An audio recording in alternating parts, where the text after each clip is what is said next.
Art ഫോക്കസിൽ ഇന്നത്തെ അതിഥി മധുരിമ. കണ്ണൂർ പയ്യന്നൂർ സ്വദേശിയായ മധുരിമ യഥാർത്ഥത്തിൽ ഒരു സംഗീത കുടുംബത്തിൽ നിന്നാണ് വരുന്നത്.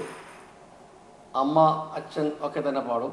ഇപ്പോൾ അടുത്ത കാലത്ത് 2 ആൽബം വളരെ പ്രശസ്തമായി കഴിഞ്ഞു. അത് ഗൂഗിളിൽ 10,000-കണക്കിന് അല്ലേ, 10,000-കണക്കിന് അല്ലെങ്കിൽ ലക്ഷക്കണക്കിന് ആളുകളാണ് വിസിറ്റ് ചെയ്തത്. അതൊരു വലിയൊരു ഹിറ്റായി, സൂപ്പർ ഹിറ്റ്. അതുകൊണ്ട് തന്നെ UAE-യിലെ ദുബായിലെ ഈ ഗായിക, വളർന്നു വരുന്ന ഗായിക എന്നല്ല, വളർന്നു കഴിഞ്ഞു അല്ലേ, ഗായിക പുതിയൊരു ചുവടുവെപ്പിലേക്ക് കാലെടുത്ത് വെക്കാനുള്ള ശ്രമത്തിലാണല്ലേ ആണ്. ഏതായാലും നമുക്ക് ഈ ഗായികയെ പരിചയപ്പെടാം. അതുപോലെ തന്നെ മധുരിമയുടെ ഗാനങ്ങളിലേക്ക് മധുരത്തോടു കൂടി പോവുകയും ചെയ്യാം അല്ലേ. അപ്പൊ ഇപ്പോൾ വളരെ ലക്ഷക്കണക്കിന് ആളുകൾ കണ്ട, യൂട്യൂബിൽ കണ്ട പാട്ട് ഏതാണ്? ചെല്ലച്ചെറുകിളിയേ.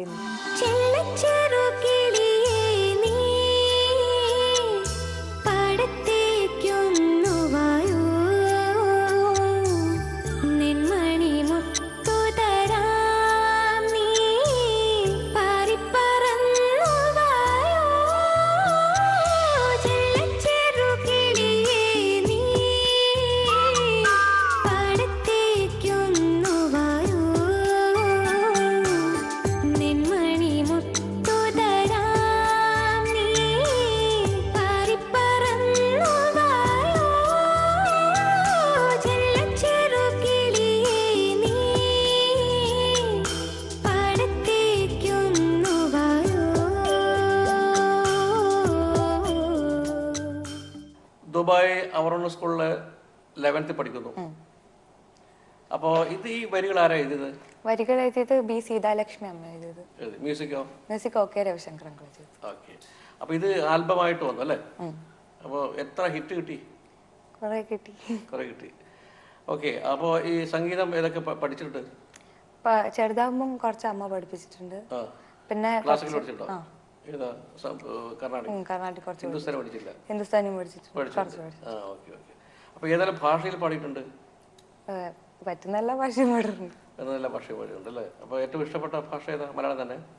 തമിഴ് നല്ല രസമല്ലേ? ഹിന്ദിയോ? നല്ല പാടും. തമിഴിന്റെ വരികൾ അറിയോ? തമിഴ് വരികൾ യഥാർത്ഥത്തില് മനസ്സിലാവോ? ചിലപ്പോ അല്ലെ. ഹിന്ദിയോ? ഹിന്ദി പിന്നെ സ്കൂളിൽ പഠിക്കുന്നുണ്ടല്ലേ. അപ്പൊ ഈ പാട്ടുകളൊക്കെ പാടുമ്പോൾ തന്നെ ആസ്വദിച്ച് പാടുകയല്ലേ? ആസ്വദിച്ച് പാടുന്നു. അപ്പൊ ഏത് രാഗമാണ് യഥാർത്ഥത്തില് കൂടുതൽ പാടാൻ സൗകര്യം ഇഷ്ടവും? അങ്ങനെയൊന്നും ഞാൻ നോക്കാറില്ല, പക്ഷെ എല്ലാം ഭയങ്കര ഇഷ്ടമാണ്. എങ്കിലും ഈ കല്യാണി രാഗത്തിനല്ല കൂടുതൽ പാട്ടുകൾ മലയാള സിനിമയിലൊക്കെ എഴുതുന്നത് അല്ലേ. ഇതിന് പുറമെ വേറൊരു ആൽബം ഏതാ വന്നത്? വേറൊരു ആൽബം ചെറുകോണത്തമ്മ ഗീതങ്ങൾ. അതാരാ എഴുതിയത്? അത് സുനിൽ പ്ലാമോഡ് എന്ന് പറഞ്ഞു. Okay. Music okay Ravishankar uncle. Okay. അനുഗ്രഹമായി ആദിപരാശക്തി ഭദ്രകാളി, ഹരികിലെത്തുന്നോർക്കനുഗ്രഹമായി ആദിപരാശക്തി ഭദ്രകാളി, അനന്തപുരി തൻ സൗഭാഗ്യമായി വാഴുന്നു ചെറുകോണത്തമ്മയായി, അനന്തപുരി തൻ സൗഭാഗ്യമായി വാഴുന്നു ചെറുകോണത്തമ്മയായി.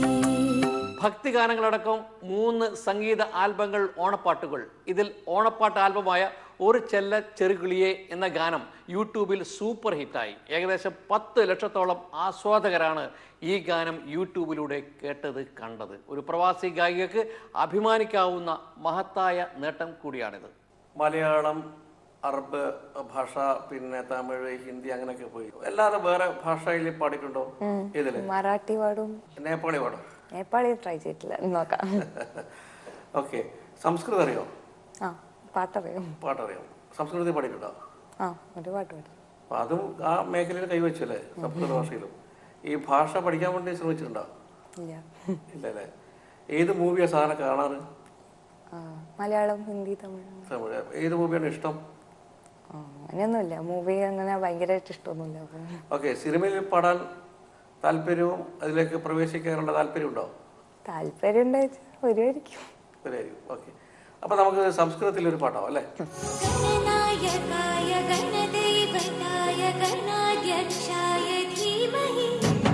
ഗുണശരീരായ ഗുണമണ്ഡിതായ ഗുണേശാനായ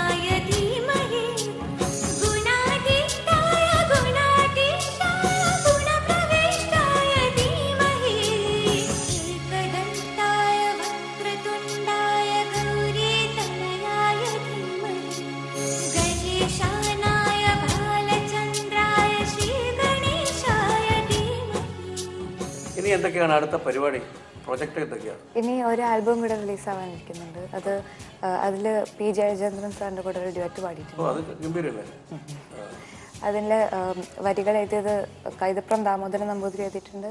പിന്നെ MT പ്രദീപ് കുമാർ, ദിനേശ് കൈപ്പള്ളി എഴുതിയിട്ടുണ്ട്. പി ജയചന്ദ്രൻ സാറിൻ്റെ കൂടെ പാടുക എന്ന് പറഞ്ഞത് ജീവിതത്തിൽ കിട്ടാവുന്ന ഏറ്റവും വലിയൊരു ഭാഗ്യമാണ്. നമുക്കൊരു ഹിന്ദി പാട്ടോടുകൂടി നമ്മുടെ ഈ തൽക്കാലം ഈ ഇൻ്റർവ്യൂ അവസാനിപ്പിക്കാം. ഇനി വലിയൊരു ഗായികയൊക്കെ ആയിക്കഴിഞ്ഞാൽ ഒരു അരമണിക്കൂർ ഓഫർ ചെയ്യാം കേട്ടോ. അപ്പോൾ ഹിന്ദി പാട്ട് ഓക്കെ.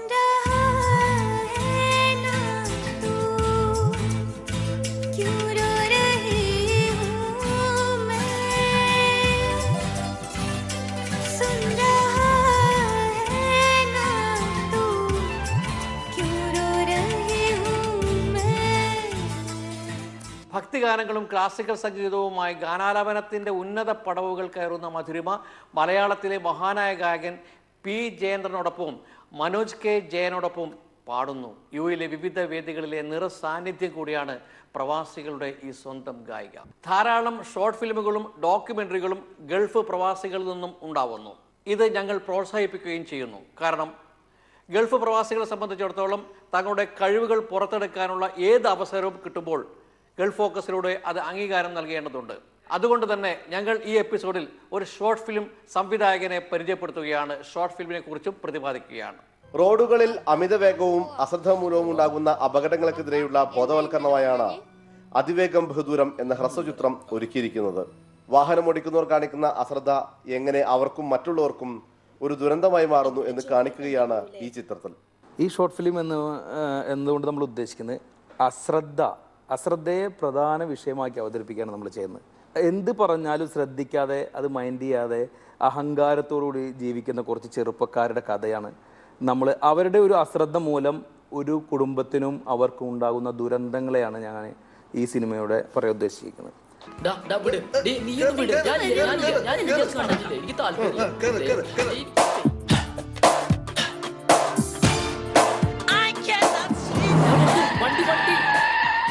മെഹബൂബാണ് ചിത്രം സംവിധാനം ചെയ്തിരിക്കുന്നത്. ഇനിയിപ്പോൾ വരും കാലഘട്ടത്തിലും കൂടുതൽ പേര് സോഷ്യൽ മീഡിയയിലേക്ക് ശ്രദ്ധ കേന്ദ്രീകരിക്കാനാണ് നമുക്ക് തോന്നുന്നത്. കാരണം എന്താ വെച്ച് കഴിഞ്ഞാൽ അരമണിക്കൂറിലൊക്കെ ഒരു സിനിമ പറഞ്ഞു പോകണ എല്ലാവരും തിരക്കുള്ള ലൈഫാണല്ലോ. അപ്പോൾ അവരൊക്കെ ഈ കൂടുതൽ പേര് ഇപ്പോൾ ഈവൻ മോഹൻലാൽ വരെ കൊച്ചി മെട്രോ എന്ന പ്രോഗ്രാമായിട്ട് ഷോർട്ട് ഫിലിമുകളിലേക്ക് ശ്രദ്ധ തിരിച്ചിരിക്കുന്ന കാലഘട്ടമാണ്. അത് ആ കൊച്ചി മെട്രോ എന്ന് പറഞ്ഞ ടീം രവീന്ദ്ര സാറാണ് അതിൻ്റെ ഡയറക്ടർ, മോഹൻലാൽ സാറാണ് അതിൻ്റെ ചെയർമാൻ. അവർ നമ്മുടെ പടം അബുദാബിയിൽ പ്രദർശിപ്പിക്കേണ്ടായി. അത് കഴിഞ്ഞിട്ട് അവർ നമ്മളോട് പറഞ്ഞത് നല്ല മെസ്സേജുള്ള സിനിമയാണ്, അതുകൊണ്ട് കേരളത്തിലെ എല്ലാ കോളേജുകളിലും നമുക്കിത് പ്രദർശിപ്പിക്കാനുള്ള ഒരു അവസരം ഒരുക്കി തരാമെന്ന് പറഞ്ഞു. അപ്പോൾ ഇതൊക്കെ വളരെ പോസിറ്റീവ് എനർജി ആയിട്ടാണ് ഞങ്ങൾ കാണുന്നത്. UAE വടക്കാഞ്ചേരി സുഹൃത്ത് സംഗമത്തിന്റെ സഹകരണത്തോടെയാണ് ഈ ഹ്രസ്വചിത്രം നിർമ്മിച്ചത്. മികച്ച പ്രതികരണമാണ് ചിത്രത്തിന് ലഭിച്ചതെന്ന് അണിയറ പ്രവർത്തകർ പറയുന്നു.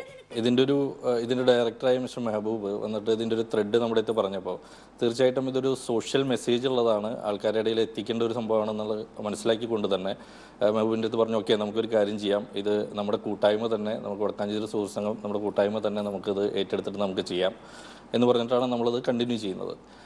ഒരുപാട് നല്ല ഫീഡ്ബാക്കും നല്ല അഭിപ്രായങ്ങളാണ് ഇത് പുറത്തിറങ്ങിയപ്പോൾ നമുക്ക് കിട്ടിക്കൊണ്ടിരിക്കുന്നത്. ദയാവായ്പ അർഹിക്കുന്ന ഒരു സംഭവവികാസത്തിൻ്റെ രണ്ടാം ഭാഗമാണ് ഞങ്ങൾ ഈ എപ്പിസോഡിൽ പറയുന്നത്.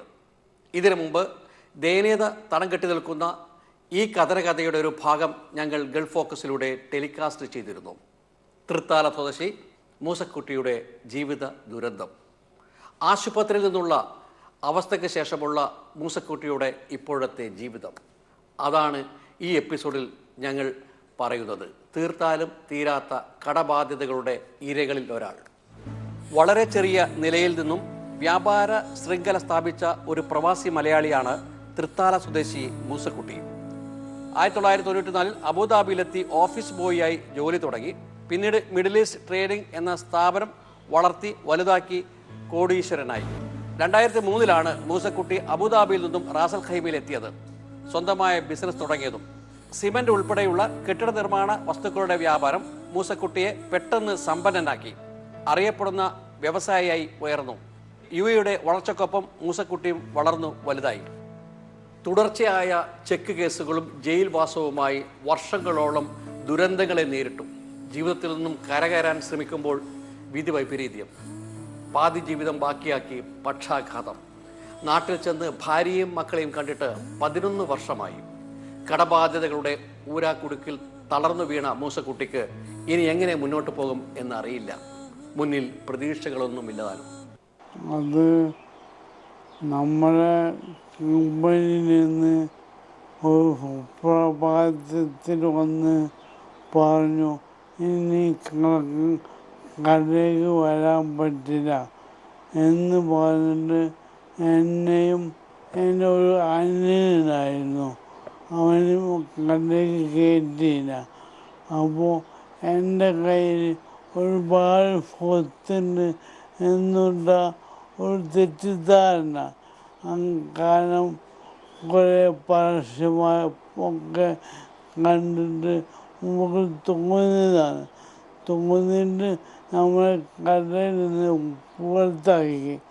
അപ്പോൾ അതിനൊപ്പം 10-25 ആൾക്കാർ എനിക്കെതിരെ കേസ് കൊടുത്തു.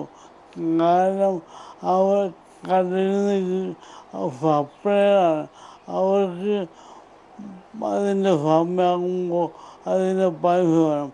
കടയിൽ നിന്നാണെങ്കിൽ സ്പോൺസർ അന്ന് പറയണ്ട, കടയിൽ നടത്തുന്നതാണ്, അതിൽ നിന്ന് പൈസ എടുക്കാൻ സമ്മതിച്ചില്ല.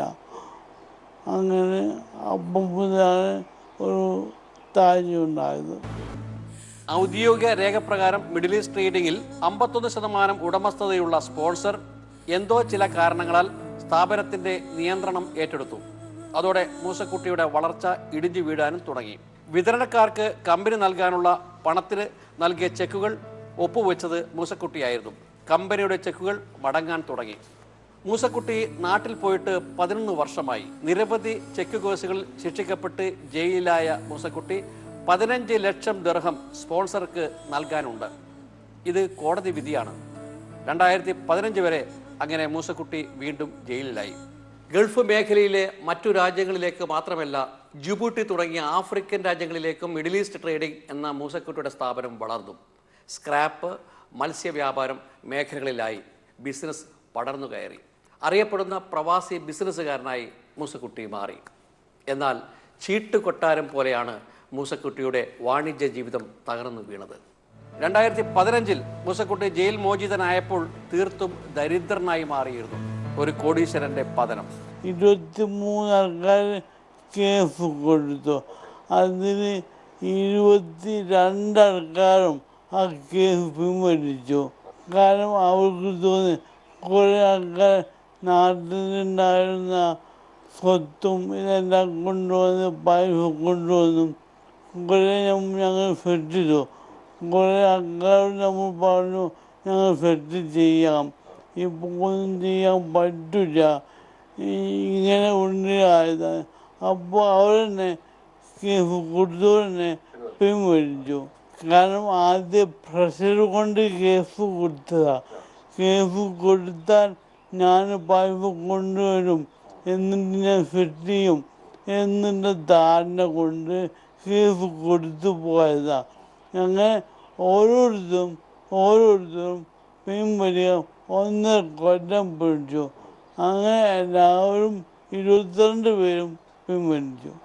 പിന്നെ എപ്പോഴായി അസുഖം വന്നത്? അസുഖം വന്ന് ഇപ്പോൾ 8 മാസമായിട്ടുള്ളൂ.